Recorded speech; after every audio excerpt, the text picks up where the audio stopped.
Good morning everyone, कैसे हैं सभी। तो आई होप सभी लोग अच्छे से होंगे। तो गाइस, जैसे कि आप सभी को मालूम है कि आपका एग्ज़ाम लगा हुआ है 1 अक्टूबर को BD 108 का जो सब्जेक्ट आपका है क्रिटिकल अंडरस्टैंडिंग ऑफ ICT। तो प्रीवियस ईयर क्वेश्चंस हैं, काफ़ी इंपॉर्टेंट क्वेश्चंस है। वीडियो बहुत इंपॉर्टेंट होने वाली है आपकी। बाकी गाइस, वीडियो अच्छी लगे तो वीडियो को लाइक कर दीजिएगा। चैनल पे फर्स्ट टाइम आए हैं, चैनल को सब्सक्राइब कर लीजिएगा, बेल आइकन को हिट कर दीजिएगा ताकि सारी नोटिफिकेशन आपको मिलते रहें। साथ ही साथ गाइस, वीडियो को शुरू करने से पहले एक चीज़ आपको बता देते हैं कि आप सभी के लिए हम लोगों ने पेड कोर्स बैचेस जो हैं वो लॉन्च कर दिए हैं। तो उसका एनरोलमेंट स्टार्ट हो चुके हैं। जितने भी कैंडिडेट्स हैं पेड बैच लेना चाहते हैं वो ले सकते हैं। तो फर्स्ट ऑफ ऑल बहुत सारी चीज़ें आपको उसमें मिल जाएंगी, ठीक है। एट अ प्रेजेंट टाइम पे जो मेन चीज़ वो आपको बताता हूँ, 50% आपको अभी यहाँ पे ऑफ मिल जाएगा, ऑफ देखने को मिल रहा है, ठीक है।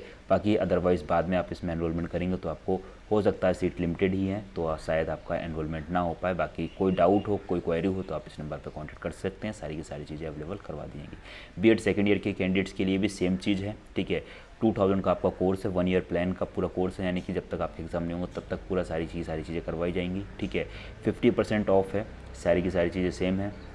एनरोलमेंट अभी करवा लीजिएगा। बाकी 15 अक्टूबर से आपकी क्लासेस स्टार्ट हो जाएंगी। तो अभी एडमिशन्स ओपन है, हो सकता है आगे सीट ही ना मिले, यानी कि आप पूरा पेड करेंगे तब भी आपको हो सकता है सीट ना मिले। तो कुछ ही सीट्स हैं, कुछ ही एडमिशन होंगे, ज़्यादा एडमिशन नहीं होंगे जितना टारगेट किया गया है, क्योंकि जब बच्चे ज़्यादा हो जाते हैं तो दिक्कतें हो जाती है। तो इसी वजह से लिमिटेड सीट्स हैं, जल्दी से जल्दी एडमिशन ले लीजिएगा, ठीक है। तो अभी 50% मिलेगा, अदरवाइज़ बाद में आपको ये ऑफ़र नहीं मिलेगा तो आपको पूरा पेड करना पड़ेगा, अदरवाइज़ हो सकता है बाद में सीटें भी ना मिले। तो यहाँ पे हम बात करने वाले हैं आपका जो फर्स्ट क्वेश्चन है, ठीक है। जो सब्जेक्ट आपका है यहाँ पे बात करते हैं ICT की महत्वपूर्ण समझ या क्रिटिकल अंडरस्टैंडिंग ऑफ ICT। तो फर्स्ट क्वेश्चन जो है वो ये है आपका व्यवहार तकनीकी का आधार है। तो ध्यान रखिएगा, व्यवहार तकनीकी का जो आधार है आपका वो मनोविज्ञान है, यानी कि ऑप्शन ए जो है वो आपका बिल्कुल करेक्ट हो जाएगा। नेक्स्ट क्वेश्चन, शैक्षिक तकनीकी शब्द का सर्वप्रथम प्रयोग किया गया। तो ये आपका सबसे पहले प्रयोग जो है वो कहाँ किया गया, तो ध्यान रखिएगा ब्रांड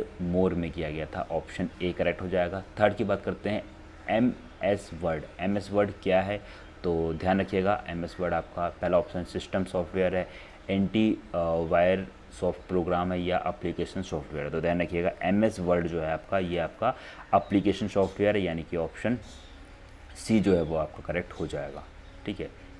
नेक्स्ट क्वेश्चन की बात करते हैं, क्वेश्चन फोर्थ की। रैम है, तो रैम आपका क्या है, आंतरिक मेमोरी, प्राथमिक मेमोरी, मुख्य मेमोरी या उपयुक्त सभी। तो ध्यान रखिएगा रैम जो है आपकी प्राथमिक मेमोरी है, यानी कि पहली मेमोरी रैम हो जाती है। रैम की फुल फॉर्म जो होती है रैंडम एक्सेस मेमोरी होती है, इसका भी ध्यान रखिएगा। रोम की बात करते हैं तो रीड ओनली मेमोरी रोम की फुल फॉर्म होती है। नेक्स्ट बात करते हैं इसमें द्वितीय मेमोरी जो आपकी इसमें हो जाती है, ठीक है, वो आपकी रोम हो जाएगी, ध्यान रखिएगा। फिफ्थ क्वेश्चन की बात करते हैं, दशमलव अंक 10 यानी कि 10 बाइनरी होती है, ठीक है। तो दशमलव अंक जो होता है कंप्यूटर की लैंग्वेज में ये आपका 1010 होता है, यानी कि ध्यान रखिएगा इस चीज़ का। सूक्ष्म शिक्षण के प्रवर्तक कौन है, तो ध्यान रखिएगा सूक्ष्म शिक्षण के प्रवर्तक आपके एलन हैं, यानी कि ऑप्शन सी करेक्ट हो जाएगा। नेक्स्ट बात करते हैं क्वेश्चन 7 की।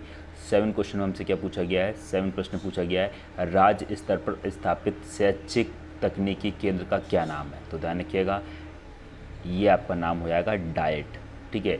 डिजिटल प्रोग्राम के विकास हेतु सॉफ्टवेयर का निर्माण किया गया, तो 2017 में पूछा गया, प्रीवियस ईयर क्वेश्चन है, बहुत ज़्यादा इंपॉर्टेंट है। तो ये आपका फ्रैंक गैरी ने किया था, यानी डिजिटल प्रोजेक्ट के विकास हेतु सॉफ्टवेयर का निर्माण जो है फ्रैंक गैरी ने किया था, ऑप्शन ए करेक्ट हो जाएगा। NCERT ने शैक्षिक तकनीक सेल की स्थापना एक नए विभाग के रूप में किस वर्ष की, तो ये पूछा जा रहा है। तो ध्यान रखिएगा नए विभाग के रूप में 1972 में की गई थी, यानी कि 1972, ठीक है।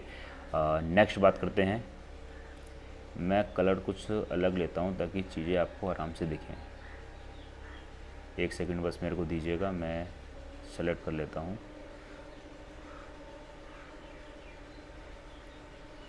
तो ये ज़्यादा बेटर लग रहा है मेरे को, ठीक है। तो इसका आपका राइट आंसर है 1972 हो जाएगा। नेक्स्ट बात करते हैं शैक्षिक तकनीकी के अंतर्गत किसे रखा जाता है, ठीक है। तो टेंथ में पूछा गया शैक्षिक तकनीकी के अंतर्गत किसे रखा जाता है, तो शैक्षिक उद्देश्यों का प्रयोग, शैक्षिक सामग्री का निर्माण, तो ए और बी दोनों हो जाएंगे, यानी कि ऑप्शन सी करेक्ट हो जाएगा। 11th की बात करते हैं, AWD एलन किस लिए प्रसिद्ध हैं, तो ध्यान रखिएगा ये आपके किस लिए प्रसिद्ध हैं, तो ये सूक्ष्म शिक्षण के लिए प्रसिद्ध है, ऑप्शन बी करेक्ट हो जाएगा। 12th की बात करते हैं, इनमें से शैक्षिक प्रौद्योगिकी का प्रकार नहीं है पूछा गया है। नहीं वाले क्वेश्चन बहुत आते हैं, तो ध्यान रखिएगा। सूचना व संचार टेक्नोलॉजी नहीं है। 13th की बात करते हैं। लुम्सडेन ने शैक्षिक तकनीकी को कितने रूपों में वर्गीकृत किया है? तो ये आपने 4 रूपों में वर्गीकृत किया गया है। ठीक है, ये कलर में मज़ा नहीं आ रहा है, कुछ अलग लेते हैं, एक सेकंड। तो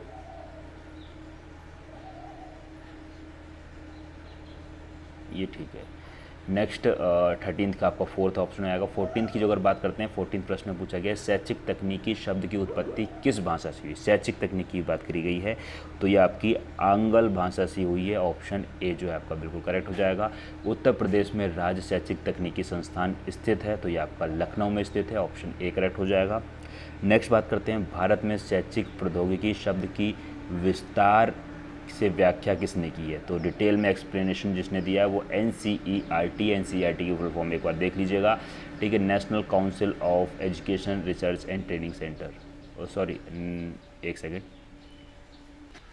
तो एनसीईआरटी की फुल फॉर्म जो है national council of education research and training. ठीक है, यानी कि ऑप्शन, तो यहाँ पे 16th का जो राइट आंसर आपका वो एनसीईआरटी ही होगा। ठीक है, बाकी फुल फॉर्म जैसे मैंने बताया कि फुल फॉर्म को एक बार देख लीजिएगा, क्योंकि फुल फॉर्म बहुत पूछी आ रही है हर एक एग्ज़ाम में। और एक चीज़ और बता देता हूँ, बहुत मेनली और बहुत इम्पॉर्टेंट बात आपको इसी बीच में, ये कि जितने भी अभी तक पेपर हुए हैं, मैं सभी से कहूँगा वो सारे के सारे पेपर्स को एक बार देख लीजिएगा। क्वेश्चंस रिपीट हो रहे हैं, चाहे कोई सा भी सब्जेक्ट हो। ठीक है, जो तार्किक वाले क्वेश्चन है, जो बोल सकते हैं एक मेंटल एबिलिटी के क्वेश्चन है, थोड़ा जीएस टाइप के क्वेश्चन है, वो क्वेश्चन रिपीट हो रहे हैं। तो सारे को जितने भी एग्जाम्स अभी तक हुए हैं, सभी एग्जाम्स को एक बार देख लीजिएगा, क्वेश्चंस को, सभी के आंसर की पड़ी हुई है। बस एक बार वीडियो देख लेंगे तो आपका काम हो जाएगा, जो अगर एग्जाम में आएगा तो आप राइट आंसर कर देंगे। तो ध्यान रखिएगा, क्वेश्चन रिपीट हो रहे हैं हर एक सब्जेक्ट के, किसी भी सब्जेक्ट में। तो बहुत इंपॉर्टेंट बात है, कोई बताने वाला नहीं है, मैंने पर्सनली एनालिसिस किया तो आपको बता रहा हूँ। नेक्स्ट 17 सबसे अधिक प्रभावशाली जनसंचार माध्यम है। तो सबसे अधिक प्रभावशाली जनसंचार माध्यम जो है वो आपका कौन सा हो जाएगा? तो ये आपका टीवी हो जाएगा, यानी कि ऑप्शन बी करेक्ट हो जाएगा। नेक्स्ट, भारत में दूरदर्शन का प्रारंभ कब हुआ? तो ध्यान रखिएगा 15 सितंबर 1959। अब गाइस देखिए, कुछ चीज़ें जो है मैं आपको अपने पर्सनल एक्सपीरियंस से यहाँ पे बता रहा हूँ कि अब जो डेट्स होती हैं वो आप कैसे याद करेंगे। अब यहाँ पे भारत में दूरदर्शन, तो दूरदर्शन सभी को मालूम है, बचपन में हम दूरदर्शन ही देखते थे। तो ये प्रारंभ कब हुआ? तो 15 सितंबर 1959 को प्रारंभ हुआ। अभी डेट कैसे याद रखेंगे? तो डेट को रिलेट करिए खुद से। हो सकता है आपका मोबाइल नंबर हो सकता है आपका बर्थडे हो सकता है आपकी गर्लफ्रेंड का बर्थडे हो, आपकी मम्मी पापा किसी का बर्थडे हो, या आपकी बाइक का नंबर हो या मोबाइल का नंबर हो। तो चीज़ों को कहीं ना कहीं चीज़ों को रिलेट करिए। अब जैसे मैंने इस चीज़ को कैसे रिलेट किया, तो 15 सितंबर, तो इस टाइम पे 15 सितंबर के नियर अबाउट क्या होता है, मेरे छोटा कज़न है उसका बर्थडे होता है, तो मेरे को मालूम है कि हाँ 15 सितंबर उसका बर्थडे होता है। 1959 को कैसे याद किया? तो 19, अब ये गाइस उस टाइम के होगा तो जाहिर सी बात है 19 तो रहेगा रही। अब 59 को कैसे याद कर सकते हैं? तो मेरा जो नंबर है, दूसरा नंबर है मेरा, तो उसमें लास्ट में 59 आता, तो मैंने वहाँ से रिलेट कर दिया इस चीज़ को। तो 15 सितंबर 1959, तो ये चीज़ें होती है रिलेट करने, क्योंकि सन इतने होते हैं, इतने क्वेश्चंस पढ़ चुके होते हैं, कन्फ्यूज़न ऑटोमेटिक होगी जब चीज़ों को रिलेट कर देते हैं कहीं ना कहीं से, तो वो हमेशा याद रहती हैं। अब भारत में दूरदर्शन का प्रारंभ कब हुआ? तो 15 सितंबर 1959, मैंने रिलेट कर रखा तो मैं खट से बता दूंगा। तो आप खुद से चीज़ों को क्रिएट करके बनाइए और समझिए। ठीक है, 19 की बात करते हैं। दूरदर्शन शिक्षा का कौन सा माध्यम है? तो ध्यान रखिएगा, ये आपका अप्रत्यक्ष माध्यम है, डायरेक्ट नहीं है लेकिन इनडायरेक्ट वे में है। काफ़ी सारी न्यूज़ वगैरह रहती है तो बहुत सारी चीज़ें बताई जाती हैं। 20 की बात करते हैं। 20 पूछा गया है इंटरनेट का पूरा नाम क्या है? तो सभी को मालूम होगा, इंटर कनेक्शन नेटवर्क। तो ऑप्शन बी जो है आपका करेक्ट है, यानी inter connected network, option B हो जाएगा। नेक्स्ट 50 क्वेश्चंस को मैं देखूंगा इस वीडियो में, आपको बताऊंगा। 21 की बात करते हैं। ऑनलाइन में जिंग कब से प्रारंभ हुआ? किसने? ऑनलाइन में जिंग कब से प्रारंभ हुआ? अब यहाँ पे रिलेट करिए जिंग।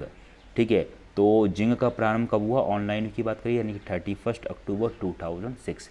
तो एक नेट का बात करते हैं। अब जैसे यूट्यूब के थ्रू आप सभी के सभी जानते होंगे, तो यूट्यूब भी आपका 2004 में लॉन्च हुआ। ठीक है, तो वहीं से अब चीज़ों को ऐसे रिलेट करिए। ठीक है, ये यूट्यूब 2004 के आसपास रिलेट हुआ था, तो मतलब जो भी चीज़ आपको रिलेट हुआ, जैसे मेरे को मालूम है कि ये इस टाइम पे हुआ, तो मैंने उस चीज़ को वहाँ से रिलेट कर दिया। ठीक है, तो ऑनलाइन में जिंग कब से प्रारंभ हुआ? तो 31 अक्टूबर 2004, यानी कि ऑनलाइन चीज़ें कब आई थी? उस टाइम पे तो थी नहीं, तो एक टाइम के बाद में तो आई, तो 31 अक्टूबर 2006 में हो गया। शिक्षा के लिए इंटरनेट के प्रयोग का वर्ष है, शिक्षा के लिए इंटरनेट कब आया, शिक्षा के लिए एजुकेशन के माध्यम में कब आया था, तो ये आपका 1975 में आ गया था। ठीक है, नेक्स्ट बात करते हैं CIET की स्थापना। ठीक है, अब CIET 1984 में हुआ, स्थापना कब हुई, 1984 में।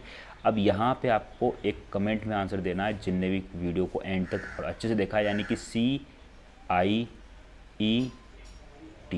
इसकी फुल फॉर्म आपको कमेंट में लिखनी है। जो अगर आप इसकी फुल फॉर्म खुद से सर्च करेंगे और फिर कमेंट में लिखेंगे तो फुल फॉर्म ऑटोमेटिक आपको याद रहेगी, एग्जाम में आएगा तो आप इजीली इस चीज़ को टिक कर देंगे। तो ध्यान रखिएगा, CIET की फुल फॉर्म जो है आपको कमेंट में देनी है, साथ ही साथ उसका स्थापना वर्ष भी आपको कमेंट में मेंशन करना है। ठीक है, तो ये चीज़ें होती हैं, ट्रिक्स होती हैं जिनके थ्रू हम चीज़ों को, माइंड को सेटअप कर सकते हैं और लंबे टाइम से रिलेट कर सकते हैं और चीज़ों को याद रख सकते हैं। 24 की बात करते हैं। 24 प्रश्न पूछा गया है, इंटरनेट को सम्मिलित किया गया या किया जाता है, तो किस में किया जाता है? पहला ऑप्शन व्यापक तकनीकी में, दूसरा अनुदेशन प्रारूप प्रौद्योगिकी में, तीसरा अनुदेशन तकनीकी में। तो ऑप्शन सी जो है आपका करेक्ट हो जाएगा। नेक्स्ट बात करते हैं, नेक्स्ट क्वेश्चन में कहा गया है CD-ROM में से कार्य करने के लिए किन उपकरणों की आवश्यकता होती है? तो पहला ऑप्शन में क्या कहा गया है हमसे? पहला ऑप्शन कहा गया है CD-ROM प्लेयर, सर्च सॉफ्टवेयर और पर्सनल कंप्यूटर, उपयुक्त सभी। तो बेस्ट ऑप्शन आपका ऑप्शन डी हो जाएगा, उपयुक्त सभी। ठीक है, तो ध्यान रखिएगा। नेक्स्ट बात करते हैं, CIET वर्तमान में किसके अधीन है? CIET जो अभी मैंने बात करी थी उस वही चीज़ आ गई कि CIET वर्तमान में किसके अधीन है? तो ध्यान रखिएगा, ये आपके NCERT के अधीन है। ठीक है, अब यहाँ पे आपको एक काम और करना है, NCERT की फुल फॉर्म को कमेंट में मेंशन करनी है। ठीक है, नेक्स्ट बात करते हैं, 27 विंडो 95 है। तो विंडो 95 क्या है एक? तो ध्यान रखिएगा, ये आपका ऑपरेटिंग सिस्टम है, यानी कि ऑप्शन सी जो है करेक्ट हो जाएगा। नेक्स्ट, मॉक संसाधन का प्रथम संग्रह कब हुआ? तो मॉक संसाधन का प्रथम संग्रह जो है वो आपका कब हुआ था? 2011 में हुआ था, ऑप्शन ए करेक्ट हो जाएगा। CAI यानी कि कंप्यूटर असिस्टेंट इंस्ट्रक्शन यानी कि ऑप्शन सी जो है आपका बिल्कुल करेक्ट हो जाएगा। नेक्स्ट बात करते हैं, सुपर कंप्यूटर का प्रयोग होता है। तो सुपर कंप्यूटर का प्रयोग जो है कब होता है? तो ध्यान रखिएगा, अंतरिक्ष अनुसंधान में, यानी कि ध्यान रखिएगा सुपर कंप्यूटर एक हाई लेवल के यानी बड़े लेवल पे चीज़ें साइंटिस्ट वगैरह इसका यूज़ करते हैं, तो अंतरिक्ष अनुसंधान में होता है, ऑप्शन 30 का ए राइट आंसर हो जाएगा। 20 क्वेश्चन और देख लेते हैं, बाकी क्वेश्चन को नेक्स्ट वीडियो में देखेंगे। 31 की बात करते हैं। 31 में पूछा गया, उनमें से कौन सी संस्था मॉक प्रदान करती है? तो कौन सी संस्था मॉक प्रदान करती है? तो इनमें से कोई भी नहीं प्रदान करती है, ध्यान रखिएगा, ऑप्शन डी जो है वो करेक्ट हो जाएगा। नेक्स्ट बात करते हैं, तो नेक्स्ट क्वेश्चन में हमसे क्या कहा गया है? ईमेल का अर्थ होता है, तो इलेक्ट्रॉनिक मेल, बच्चों को मालूम होगा, बचपन से पढ़ रहे हैं और ईमेल का यूज़ भी बहुत करते हैं। प्रथम चरण के कंप्यूटर का समय था, सबसे पहले चरण की बात करी गई है, कौन सा समय था? तो 1940 से लेकर 1956 के बीच की बात है। एजुकेशन कब एजुशेट कब स्थापित किया गया? तो एजुशेट आपका किस टाइम पे स्थापित किया गया था? तो ये आपका सितंबर 2004 में स्थापित किया गया था, एजुशेट। नेक्स्ट बात करते हैं 35 की, कौन सा प्रोटोकॉल ईमेल से संबंधित है? अब ईमेल से पूछा गया कौन सा प्रोटोकॉल संबंधित है, तो ध्यान रखिएगा FTP, ऑप्शन ए जो है आपका करेक्ट हो जाएगा, यानी कि FTP, ऑप्शन ए करेक्ट हो जाएगा। नेक्स्ट बात करते हैं 36 की, निम्न में से मॉक का मुख्य उद्देश्य क्या है? तो मॉक का मुख्य उद्देश्य कौन सा? पहला ऑप्शन में क्या कहा गया हमसे? पहले ऑप्शन में से बात करी गई है छात्रों के मानसिक स्तर पर ध्यान देना, बिल्कुल सही। दूसरे ऑप्शन हमसे क्या कहा गया है? छात्रों को शैक्षिक सामग्री सुगमता से उपलब्ध कराना। नेक्स्ट बात करी गई है छात्रों को आधुनिक संसाधन उपलब्ध कराने के लिए अभिप्रेरित करना। नेक्स्ट, उपयुक्त सभी, तो बेस्ट ऑप्शन आपका उपयुक्त सभी, यानी कि सारे के सारे आपके मॉक के उद्देश्य हैं। कंप्यूटर की प्रथम पीढ़ी निर्भर करती है या निर्भर थी, तो सबसे पहली पीढ़ी जो है कंप्यूटर की इस पर निर्भर थी, तो ये आपकी वैक्यूम पे निर्भर थी, और इनकी ऑप्शन ए। वर्चुअल क्लासरूम यानी वर्चुअल क्लासरूम शब्द सर्वप्रथम दिया था, तो किसने दिया था वर्चुअल क्लासरूम सर्वप्रथम? सबसे पहले जो आपका दिया था ये आपका हिल्ट्ज़ द्वारा दिया गया था, यानी कि ऑप्शन ए, हिल्ट्ज़ द्वारा। नेक्स्ट बात करते हैं 39 मूडल का प्रथम वर्जन कब जारी हुआ? तो ये आपका राइट आंसर जो हो जाएगा 20 अगस्त 2002 को जारी हुआ था, यानी कि ऑप्शन ए जो है आपका बिल्कुल करेक्ट हो जाएगा। नेक्स्ट बात करते हैं, कंप्यूटर को कितनी पीढ़ियों में वर्गीकृत किया जा सकता है? तो 5 पीढ़ी में वर्गीकृत किया। निम्न में से इंटरनेट के साधन कौन से हैं? तो ध्यान रखिएगा, इंटरनेट के साधन जो है आपका ऑप्शन ए ईमेल भी है, ई कॉमर्स भी है और वर्ल्ड वाइड वेब भी, यानी कि जिसको हम लोग WWW इसकी फुल फॉर्म पूछ सकती है, वर्ल्ड वाइड वेब इसकी फुल फॉर्म है। ईमेल और ई कॉमर्स की फुल फॉर्म आपको कमेंट में करके बताना है, तो इसका राइट आंसर जो है ऑप्शन डी हो जाएगा, ठीक है, 41 का। बट इन तीनों चीज़ों की फुल फॉर्म आपको कमेंट में मेंशन करनी है, क्योंकि जब आप बार बार कमेंट में मेंशन करेंगे तो चीज़ें ऑटोमेटिक आपको समझ में आएंगी। तो जिन कैंडिडेट्स जो भी कैंडिडेट देख रहे हैं वीडियो को पॉज करके तीनों की फुल फॉर्म आपको कहाँ करनी है? कमेंट में मेंशन करनी है, ठीक है, क्योंकि ये आपके लिए ही बेनिफिशियल है। ध्यान रखिएगा, जब आप गूगल पे सर्च करेंगे, कहीं ना कहीं सर्च करेंगे तो दिमाग में स्ट्राइक होगा और जैसे एग्जाम में क्वेश्चन आएगा खट से आप इसको लगा देंगे। बहुत सी अधिगम प्रबंधन प्रणाली को भांति मूडल में यह आवश्यक टूल है। तो ये किसके लिए टूल है? तो ये ऑप्शन डी करेक्ट हो जाएगा, यानी कि इसमें राइट आंसर जो है आपका क्विज़ भी हो जाएगा, ठीक है, और विकीज़ व फाइल साझा करना और चर्चा भी हो जाएगा। वेब कब प्रारंभ हुआ? ठीक है, वेब की बात करी गई तो वेब कब प्रारंभ हुआ था? तो ये आपका 2004 में प्रारंभ हुआ था, यानी कि ऑप्शन सी करेक्ट हो जाएगा। वेबिनार शब्द का सर्वप्रथम प्रयोग कहाँ किया गया था? तो ये आपका ऑप्शन ए, यानी कि लेक सुपीरियर विश्वविद्यालय में किया गया था, ठीक है। नेक्स्ट, कंप्यूटर का प्रारंभ किस वर्ष हुआ? सबसे पहले कंप्यूटर की बात करिए, सबसे पहले कंप्यूटर का प्रारंभ जो है कब हुआ था? तो 1980 में हुआ है, 1980 में। तो इस चीज़ को खुद से रिलेट करिए। हो सकता है कि आप इसी 1980 के आसपास में आपके कोई बड़े भाई का जन्म हुआ हो, या पापा की जॉब वॉब लगी, बहुत सारी चीज़ें होंगी, तो सन को रिलेट करिए। तो कंप्यूटर का प्रारंभ कब हुआ? 1980 में। तो कहीं से रिलेट करिए, आराम से चीज़ें याद हो जाएंगी। 46 की बात करते हैं, प्रमुख इंटरनेट सेवाएं हैं। तो प्रमुख इंटरनेट सेवाएं हैं कौन कौन सी है? तो सारी की सारी इंटरनेट सेवाएं हैं, सेम क्वेश्चन था। इंटरनेट के जन्मदाता कौन है? तो मेरे ख्याल से सभी को मालूम होगा, इंटरनेट के जन्मदाता विंट सर्फ हैं। कौन है? विंट सर्फ, ऑप्शन बी करेक्ट हो जाएगा। 48 की बात करते हैं। 48 में पूछा गया है क्या हमसे? 48 में हमसे कहा गया है तकनीकी के प्रमुख घटक हैं। तो तकनीकी के प्रमुख घटक कौन कौन से हैं? तो ध्यान रखिएगा, प्रक्रिया भी है, अदा भी है, प्रदा भी है, ऑप्शन डी करेक्ट हो जाएगा। रिकॉर्डिंग के सोपान है, तो रिकॉर्डिंग के सोपान आपके मैं कह सकता हूँ इसका जो राइट आंसर होना चाहिए वो आपका प्रस्तावना भी हो जाएगा, प्रस्तुतिकरण भी हो जाएगा, ठीक है। प्रस्तावना, प्रस्तुतिकरण और सारांश व पुनरावृत्त, यानी कि ऑप्शन डी करेक्ट हो जाएगा। अब पूछा गया क्वेश्चन 50 में XMPP के प्रकार है, XMPP के प्रकार है, तो ये आपका ऑप्शन सी हो जाएगा, यानी कि प्रोटोकॉल। तो यहाँ पे गाइस मैंने आपको 50 क्वेश्चंस कंप्लीट करा दिए। 50 क्वेश्चन नेक्स्ट वीडियो में कराऊंगा, ताकि थोड़ी छोटी छोटी वीडियोज़ होती हैं तो उसमें क्या होता है, पढ़ने में आसान लगता है और मन भी लगता है, क्योंकि इकट्ठा लंबी वीडियोज़ में दिक्कत भी होती है, ठीक है। इसी के साथ गाइस वीडियो अच्छी लगे तो वीडियो को लाइक कर दीजिएगा। चैनल पर फर्स्ट टाइम आए हैं, चैनल को सब्सक्राइब कर लीजिएगा। कोई डाउट हो, कोई क्वेरी हो, कोई भी क्वेश्चन हो तो आप कमेंट में मेंशन कर सकते हैं। साथ ही साथ व्हाट्सएप ग्रुप का लिंक दे रखा है नीचे, टेलीग्राम चैनल का लिंक दे रखा है, और इंस्टाग्राम पे डीएम कर सकते हैं। साथ ही साथ फेसबुक पे भी ज्वाइन कर सकते हैं।